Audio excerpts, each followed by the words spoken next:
Baik, selamat sore semuanya. Apa kabar? Selamat datang di channel Dolanan Teh. Lama nggak ketemu ya kita, lama nggak ngevlog.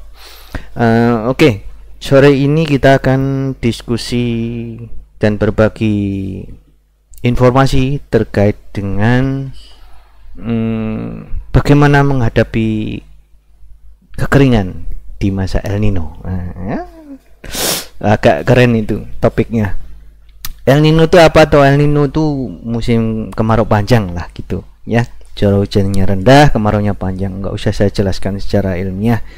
Yang penting itu aja yang perlu diketahui. Kemudian apa dampaknya? Dampaknya ya kita kekurangan air, baik untuk minum maupun bercocok tanam. Nah, kalau itu tidak kita antisipasi, pasti jadinya apa? Jadinya adalah bencana kekeringan. Padahal itu berkah juga buat kita. Karena apa? Di musim El Nino matahari sinarnya melimpah. Artinya bagi kita yang bertani, berkebun, fotosintesis akan berjalan dengan sempurna jika kita cukup air. Ya, itu ya kuncinya ya. Jika kita cukup air. Lah gimana cukup? Musim kemarau panjang kok bicara cukup air? Bisa kalau kita mau mengelolanya. Jadi kalau kita melihat di seluruh dunia, bahkan di Indonesia saja sekarang ini sudah banyak stasiun cuaca dipasang di mana-mana. Mungkin kebun Anda juga ada stasiun cuacanya. Tapi terus manfaatnya buat apa sih stasiun cuaca itu? Ya manfaatnya untuk mengukur berapa curah hujan trennya sepanjang tahun di kebun Anda atau di tempat Anda memasang itu. Jadi tidak bisa kita mengandalkan stasiun cuaca miliknya BMKG yang jaraknya 5 km dari tempat kita bercocok tanam. Nggak bisa. Itu hanya memperlihatkan fenomena di sekeliling wilayah berkebun Anda atau bertani Anda. Tapi kalau Anda mau tahu tren di tempat Anda bercocok tanam atau berkebun, ya pasang. Ya, itu ya. Nah, terus apakah stasiun cuaca itu bisa untuk memanggil hujan? Juga nggak bisa. Stasiun cuaca untuk melihat tren sehingga ketika tahu musim hujan itu datang, kita tahu apa yang harus kita lakukan. Misalnya di musim El Nino ini curah hujan mulai hilang di bulan-bulan Juli atau Juni sudah dimulai gitu ya. Tapi hujannya itu berakhir secara perlahan-lahan mulai di bulan Mei. Nah, dengan tahu tren yang seperti itu berarti kita dapat menyiapkan antisipasinya. Antisipasinya seperti apa? Ya kita cari tahu. Nah, ini contoh saya tunjukkan ya. Di dunia lain, di negara lain maksudnya. Kalau kita suka keliling dunia, di sini ada contoh cara orang untuk melakukan konservasi air. Mereka menyebutnya watershed development. Apa sih gue? Apa itu? Nah, ini seperti ini nih. Ini mereka tadinya punya, nih saya pause dulu ya. Ini mereka punya bukit-bukit yang gersang.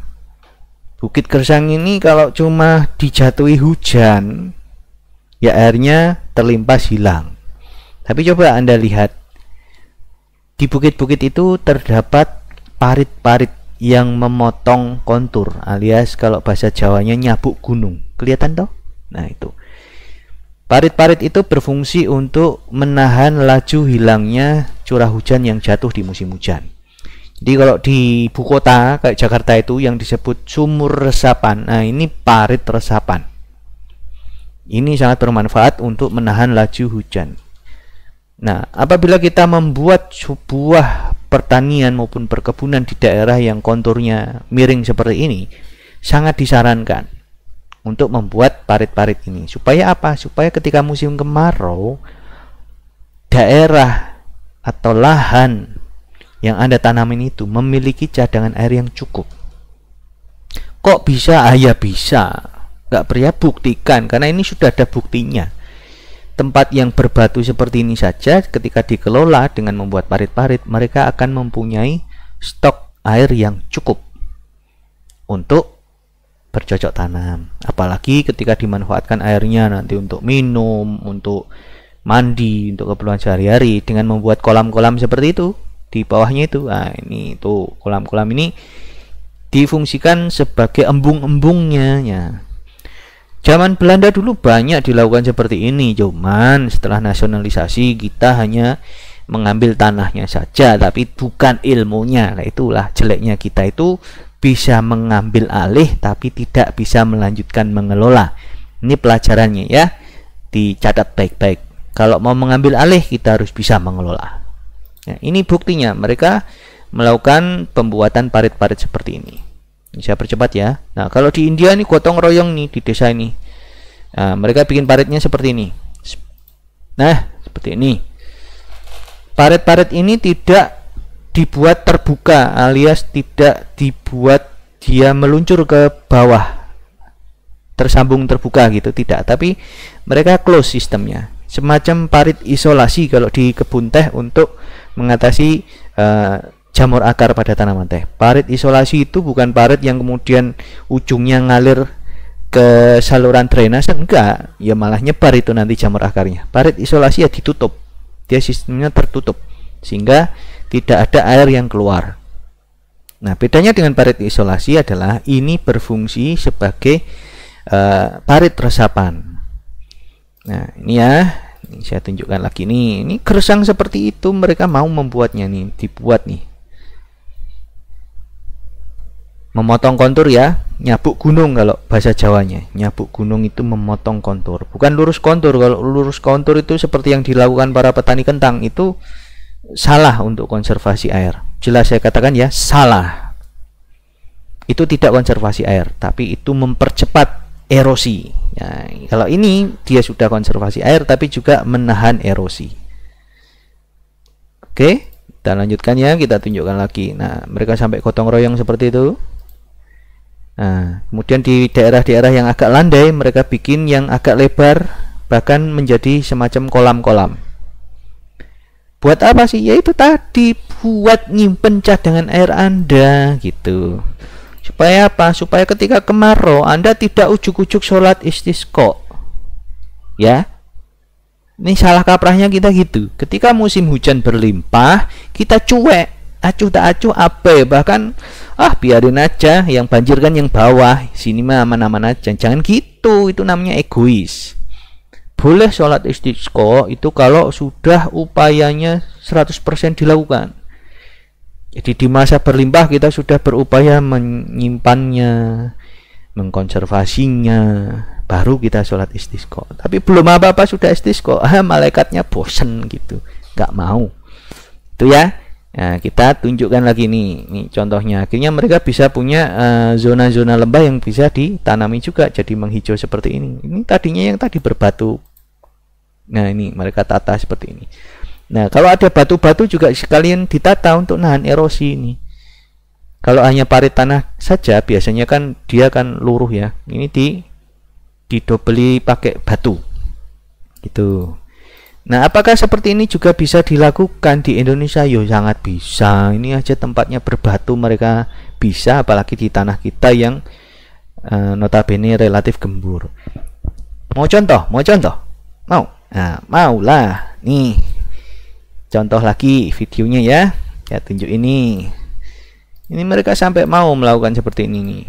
Tuh, sampai mereka petakan. Ini yang agak saintifik nih. Mereka sampai petakan dulu zona aliran airnya seperti apa, terus kemudian mereka lakukan konservasi seperti ini. Wah, keren toh. Nah, ini saya potong-potong ya, nanti tidak kena copyright ya. Seperti itu nih. Oke.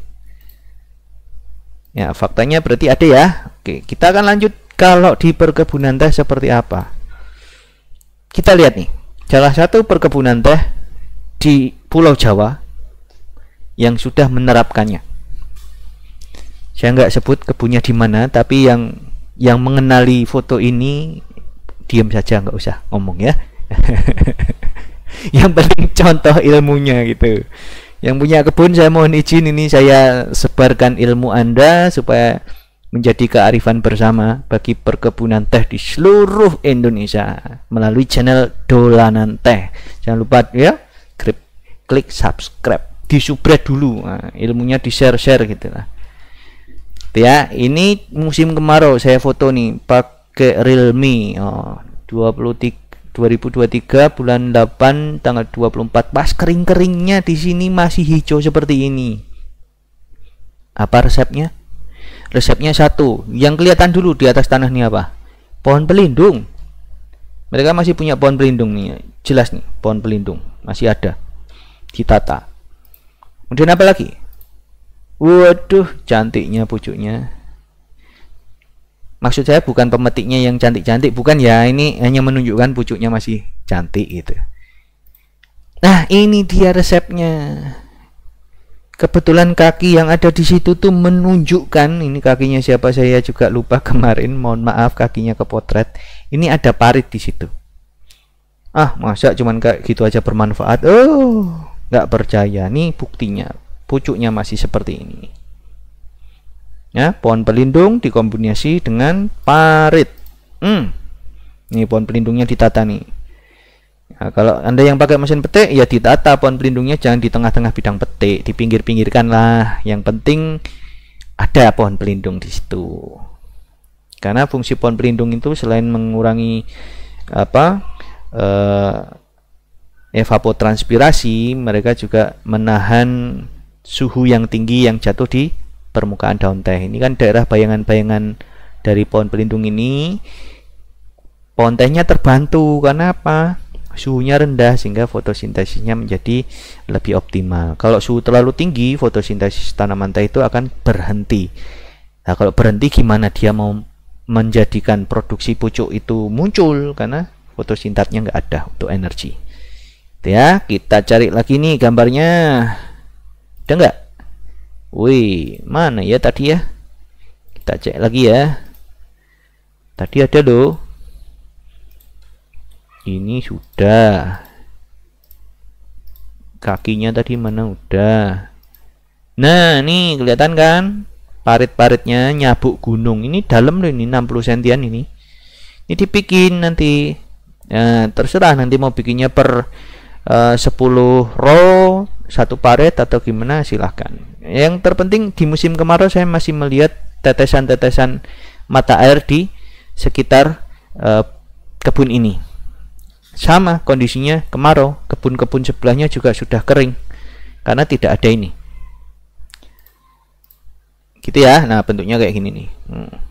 Simple ya, simple, tapi ini menyambung rezeki Anda di musim kemarau yang harusnya Anda bisa tetap panen. Karena nggak punya jadi nggak panen, karena pucuknya ya berhenti produksi karena kurang air.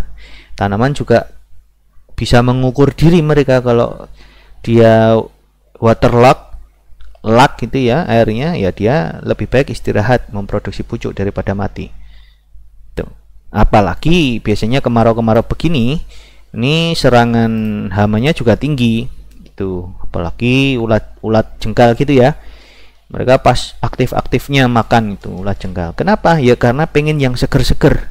Yang seger adalah pucuk teh, ya itu yang dimakan. Itu. Jadi ini adalah ilmu yang sederhana yang sudah diterapkan, bukan katanya, tapi ini benar-benar dilakukan. Dan terbukti ini di Indonesia, di Pulau Jawa, tepatnya Jawa Tengah pula. Nah, seperti ini kondisinya di musim El Nino tahun ini. Ya, artinya tidak ada excuse ketika kita memanage kebun menyalahkan adanya cuaca, sehingga musim kemarau kita nggak produksi karena pucuknya kurang. Nah, itu karena kita tidak mau mengelola di saat kita lapang untuk memperoleh air hujan. Nah, di sini kita belajar bahwa ternyata hal-hal yang sederhana ini bisa membawa rezeki kita itu tetap terus ada sepanjang tahun. Simple, sederhana, bisa dilakukan, tidak dengan teknologi yang the have gitu, nggak perlu. Ini cukup modalnya cangkul dan kemauan. Itu oke gitu ya. Ini ada video terakhir saya akan tunjukkan. Nah, ini tempat yang juga dilakukan seperti itu. Ini agak intelek sedikit karena apa? dilakukan penghitungan konturnya, kemudian mereka menghitung jumlah rorak-rorak atau parit-paritnya sehingga diperoleh hasil yang optimal. Mereka sampai ngitung kayak gitu tuh, ngitung. Ini harusnya bukan kerjaan orang proteksi ya, ini kerjaan orang-orang dari ahli hidrologi seperti ini. Jadi perkebunan itu tidak hanya butuh agronomis, tidak hanya butuh orang kesuburan, proteksi, sosial ekonomi, tapi butuh orang hidrologi. Kadang-kala kita butuh orang engineering dari teknik, elektro, untuk apa? Untuk berkolaborasi. Membikin seperti ini kan bisa dikombinasikan dengan berbagai aspek. Nah ini coba ini, hujan kemudian terisi parit-paritnya seperti ini animasinya. Keren kan? Keren lah, masa enggak? Kalau orang proteksi ngerjain kayak gini kan ya enggak banget lah gitu. Ini cukup sharing-sharing aja kita tunjukkan bahwa ini hasilnya seperti ini. Coba kebun teh Anda musim hujan bisa menampung seperti ini berapa ribu liter atau berapa juta liter ketika kebun Anda luasnya 2000 hektar. Coba hitung aja. Misalnya curah hujan Anda cuman dapat sehari 10 mm. Artinya itu sama dengan 10 liter per meter persegi air yang jatuh hari itu Anda terima dari langit.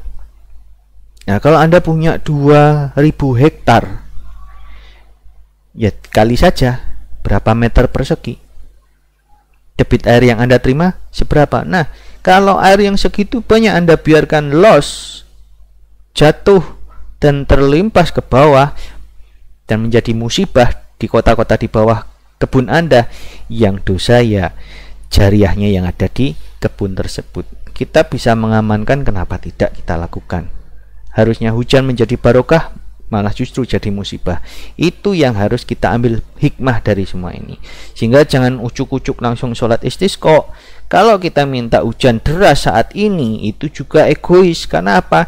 Tanah-tanah kita nggak siap menerima hujan deras, terutama tanah-tanah di dataran tinggi. Karena untuk mendapatkan hujan yang deras yang bisa diserap ke lapisan di bawah 20 cm itu, tanah-tanah yang liat itu perlu proses, perlu hujan rintik-rintik yang agak lama baru mereka bisa menerima resapan air-air tersebut secara maksimal.